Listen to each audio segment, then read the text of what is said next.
नमस्कार, आप देख रहे हैं सी न्यूज भारत। मैं हूं आपके साथ स्नेहा सिंह। वक्त हो गया है न्यूज बुलेटिन का। इस बुलेटिन में हम जानेंगे कहां प्रांतीय कार्यकर्ता गोष्ठी आयोजित की गई, कहां अंतर्राज्यीय मादक पदार्थ तस्करों के विरुद्ध पुलिस ने की बड़ी कार्रवाई। साथ ही जानेंगे कि कहां पुलिस के निर्देश को दरकिनार कर आरोपी कर रहा है कब्जा। ऐसी तमाम खबरों पर विस्तार से करेंगे चर्चा। तो चलिए शुरू करते हैं खबरों का सिलसिला।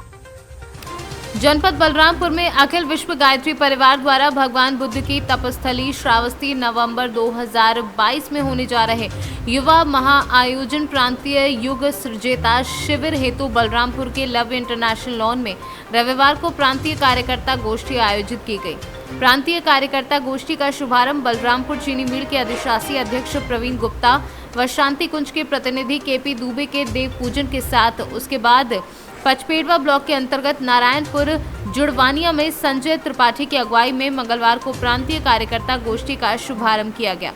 इस दौरान योगेश्वर चौधरी, अनुज चौधरी, उज्जवल त्रिपाठी, पप्पू चौधरी, प्रवेश चौधरी, गंगाराम साहू आदि लोग उपस्थित रहे।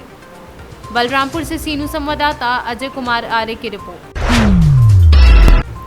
ऑल इंडिया दलित एक्शन कमेटी के बैनर तले 3 दिन पूर्व दिए गए ज्ञापन को संज्ञान में लेते हुए मुख्य नगर पालिका अधिकारी आमला नीरज श्रीवास्तव ने तत्काल ही संविधान निर्माता डॉक्टर बाबा साहब भीमराव अम्बेडकर परिसर बस स्टैंड में सेल्फी पॉइंट का निर्माण कार्य प्रारंभ कर दिया।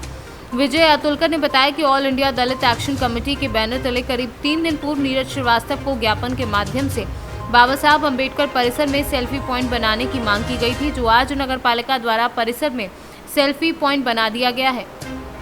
सबसे पहले संविधान निर्माता डॉक्टर बाबा साहब अम्बेडकर की प्रतिमा पर माल्यार्पण कर जय भीम और बाबा साहब अम्बेडकर अमर रहे, जब तक सूरज चांद रहेगा, बाबा तेरा नाम रहे के नारे के साथ कार्यक्रम प्रारंभ किया गया।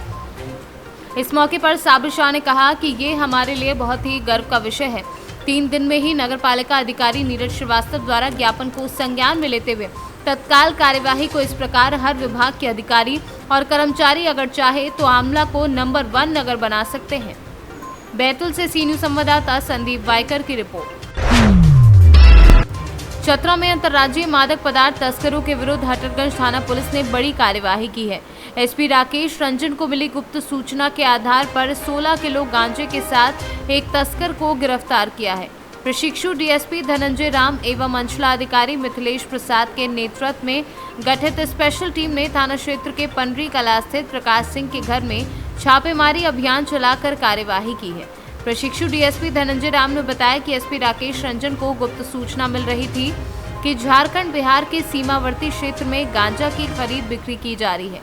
सूचना पर त्वरित कार्यवाही करते हुए 16 किलो गांजे के साथ एक तस्कर को गिरफ्तार किया है।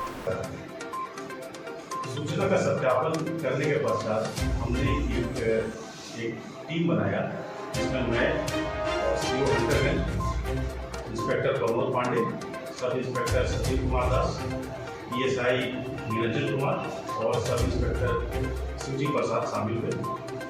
हमने विधि द्वारा स्थापित जो तरीका है उसके तहत उस मुक्त घर का तलाशी लिया। तलाशी क्रम में हमें भारी मात्रा में गांजा प्राप्त हुआ और वो गांजा करीब 16 किलो। और गुप्त आदमी से हमने जब कागजात की मांग की तो उन्होंने कोई संतोषजनक जवाब नहीं दिया। उसके बाद हमने उन्हें पुलिस कस्टडी में लिया और अभी हम उन्हें न्यायिक हिरासत में भेजने की कार्रवाई कर रहे हैं। झारखंड से सीनू संवाददाता लकी की रिपोर्ट। प्रतापगढ़ में जमीन पर जबरन कब्जा करने पर और पीड़िता की शिकायत और पुलिस द्वारा जब आरोपियों को ऐसा करने से मना किया तो उसके बाद भी आरोपी जबरन जमीन पर कब्जा करने की कोशिश कर रहे हैं। आरोपियों की हरकत से परेशान होकर पीड़ित मंगलवार को पट्टी कोतवाली में पहुंचकर पुलिस के सामने इंसाफ की गुहार लगाई है। क्या नाम है आपका? रोशन लाल। पिता का? राज बहादुर। कहाँ के रहने वाले हैं? जलालपुर के ठौरी। क्या मामला हुआ है आपको तौलिया? जमीनी विवाद है, खतौनी है, हमारा स्टेप है, उसमें जबरन सियाराम और छप्पर याद रख के कब्जा कर रहे हैं हमारी जमीन। ये जमीन आपकी कब्जा कब कर रहे थे? कल छप्पर ऊपर रख रहे थे। इसकी सूचना आप पुलिस को दिए थे? जी दिए थे। पुलिस गई थी मौके पे? जी गई थी, लेकिन वो मान नहीं रहे हैं। अभी भी अवैध रूप से कब्जा कर रहे हैं? अवैध रूप से कब्जा कर रहे हैं। और पुलिस आपकी मदद नहीं कर रही है? और गई थी पुलिस, अब मना करके आई थी, फिर इसके बावजूद भी वो निर्माण कार्य चालू हाँ किए? मना करके आए थे, उसके बावजूद भी वो कार्य न कर रहे हैं। अच्छा अच्छा, उसी सिलसिले में आज आप कोतवाली आए हैं। जी। प्रतापगढ़ से सीनू संवाददाता रोहित जायसवाल की रिपोर्ट। प्रयागराज जिले के प्रखंड करछना एवं कौंधियारा के गांव में सहगल फाउंडेशन के द्वारा मोजैक इंडिया प्राइवेट लिमिटेड के सहयोग से कृषि ज्योति परियोजना के अंतर्गत रीपर मशीन पर प्रशिक्षण कार्यक्रम का आयोजन किया गया। साथ ही 10 किसानों को रीपर मशीन का वितरण भी किया गया। संस्था प्रतिनिधि मोहित शुक्ला, अरुण कुमार शुक्ला व धीरज सिंह के द्वारा सभी मशीनों के बारे में किसानों को पूर्ण जानकारी दी गई। साथ ही मशीन के रखरखाव व उसका प्रबंधन कैसे करना है उसके बारे में बताया गया। संस्था प्रतिनिधि द्वारा ये भी बताया गया कि संस्था द्वारा जो मशीन दी जा रही है उससे इस बार अधिक से अधिक गेहूं की कटाई करनी है, जिससे इसका लाभ अधिक से अधिक किसानों को मिल सके। जो मशीन मिली है जी, हमको बुआई की मशीन मिली, उससे हमको 50% मार्जिन मिला, क्योंकि हमारा 20 किलो प्रति बीघा तो गेहूँ बचा और 30 किलो प्रति किलो बीघा जो है हमारा डाई का बचत हुआ। ये बीज कम करने के बाद क्या उपज कम हुई या नहीं, उपज तो बढ़िया है, फसल बढ़िया हो रही है जी, और फसल का पौधा और बीज दोनों बढ़िया दिखाई दे रहा है जी। अभी तो कटाई किए नहीं है, लेकिन ये दिख रहा है कि शिदुआ से इसमें ज़्यादा फायदेमंद। बाली किस तरीके की है? बाली जो है 8 इंच 7 इंच की है, बड़ी बड़ी है, कोई कमी नहीं है और इससे हमको बड़ा फायदा है। इसीलिए हम ये काटने वाली मशीन भी लेने के लिए आए इनको फाउंडेशन, इसमें हमको 50% सागर फाउंडेशन दे रहा है। काटने से ये अनुभव मिलेगा कि इसमें हमारा लेबर खर्च बचेगा बहुत। इसमें किसानों का कहीं न कहीं संस्था का उद्देश्य है कि हमारे किसान भाई जो पहले की तरह खेती करते थे उसको छोड़ करके और आधुनिक और टेक्निकल खेती करें, जिससे हम लोग इनकी आय भी बढ़ सके और हम इनको साथ साथ उसके बारे में प्रशिक्षण भी देते रहते हैं।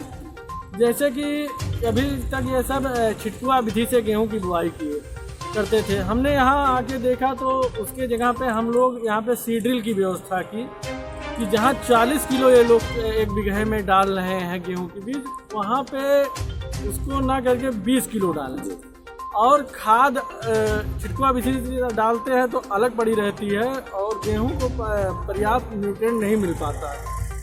आपको पैडी रेपर दिया जा रहा है, पिछले सत्र में भी आपको पैडी रेपर दिया गया है। तो पैडी रेपर देने के हमारे मुख्य उद्देश्य क्या है? आजकल किसानों को क्या है, मजदूर नहीं मिलते, तो मजदूर नहीं मिलते हैं तो उनको दर दर भटकना पड़ता है, उनका फसल जो खड़ी फसल रहती है उसमें लेट होता है और उनको प्रॉब्लम होती है कई तरीके से। तो क्या करते हैं, पैडी रेपर देने के बाद मजदूरों को, पहले तो मजदूरों की बचत हो जाती है, इसमें ज़्यादा मजदूर नहीं रखना है, एक मजदूर रहेगा जो कि पीछे देखेगा वो कि हमारा कटाई ठीक से हो रहा है कि नहीं। प्रयागराज से सीनू संवाददाता मंगला प्रसाद पटेल की रिपोर्ट। फिलहाल इस न्यूज बुलेटिन में बस इतना ही। देश दुनिया की ऐसी तमाम खबरों को देखने के लिए बने रहें सी न्यूज भारत के साथ।